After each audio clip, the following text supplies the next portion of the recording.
फूलों की राजकुमारी थम्बलीना की कहानी। बहुत समय पहले की बात है। एक महिला अकेली रहती थी। उसकी कोई संतान नहीं थी।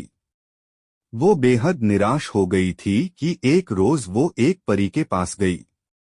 उस परी ने उसे एक बीज दिया और कहा, घर जाकर इसे गमले में लगा देना।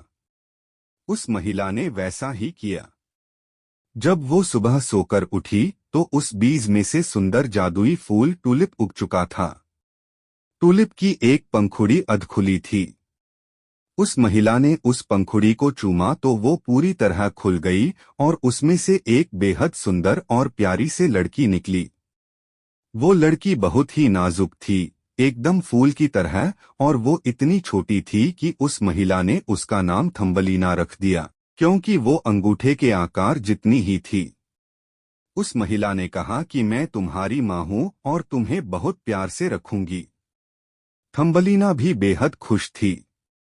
वो फूलों के बिस्तर पर सोती और उसकी माँ उसका बहुत ख्याल रखती। एक रोज वो खेल रही थी तो एक मेंढक की नजर उस पर पड़ी।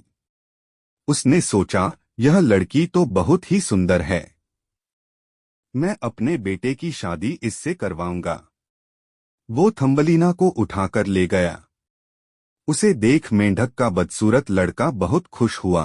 थम्बलीना को उन्होंने पास के तालाब के एक पत्ते पर रख दिया, जहां से वो चाहकर भी भाग नहीं सकती थी, और खुद शादी की तैयारियों में जुट गए।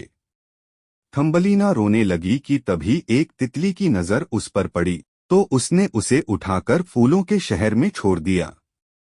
तितली थम्बलीना के लिए कुछ खाने का इंतजाम करने गई थी, और इतने में ही एक काले झिंगुर ने उसे देखा और उसकी खूबसूरती पर फिदा हो गया।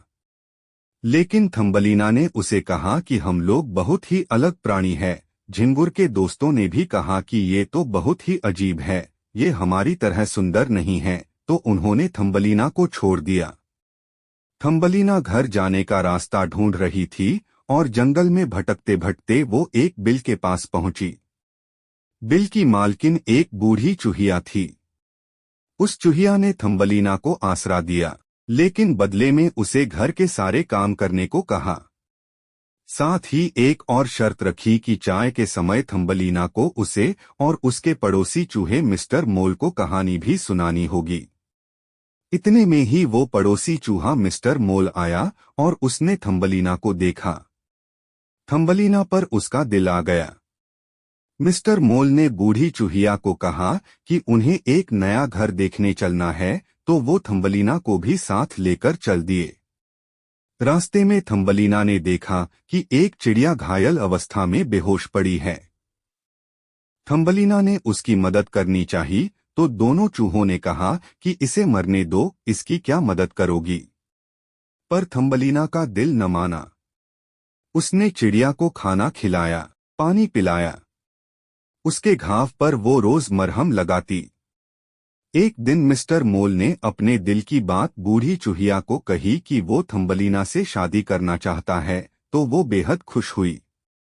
थम्बलीना को जब यह बात पता चली तो उसने साफ इनकार कर दिया, लेकिन चूहिया न मानी। तब थम्बलीना ने कहा कि ठीक है, लेकिन एक आखिरी बार मुझे उस घायल चिड़िया से मिलना है। थम्बलीना जब वहां गई तो उसने देखा वो चिड़िया ठीक हो चुकी है और आसमान में उड़ रही है। चिड़िया ने थम्बलीना से कहा कि वो जल्दी से उसकी पीठ पर बैठ जाए ताकि वो उसे यहाँ से दूर ले जा सके। थम्बलीना ने वैसा ही किया। चिड़िया उसे दूर फूलों के देश में ले आई। थम्बलीना ने देखा कि वहाँ एक सुंदर सा राजकुमार है। राजकुमार ने भी थम्बलीना को देखा तो देखते ही उस पर मुग्ध हो गया। थम्बलीना को भी राजकुमार से पहली नजर में प्यार हो गया। राजकुमार बड़े ही अदब से थम्बलीना के पास आया और अपना परिचय दिया कि मैं इस फूलों के देश का राजकुमार हूँ, क्या तुम मेरी रानी बनोगी। थम्बलीना शर्मा गई और उसे फूलों के देश की ओर से पंख भी मिल गए, जिससे वो राजकुमार के साथ यहाँ वहां उड़कर सैर पर जा सके। दोनों खुशी खुशी रहने लगे। कर भला हो भला। थम्बलीना का मन बहुत ही भावुक और प्यारा था, इसलिए इतनी परेशानियों के बावजूद वो अपने मुकाम तक पहुंची। उसने दूसरों की मदद की तो बदले में उसे भी मदद मिली। साथ ही उसने अपनी बहादुरी और समझदारी नहीं छोड़ी। दोस्तों, आपको यह वीडियो कैसी लगी हमें कमेंट में जरूर बताना। और ऐसी ही मजेदार वीडियो देखने के लिए चैनल को सब्सक्राइब करें।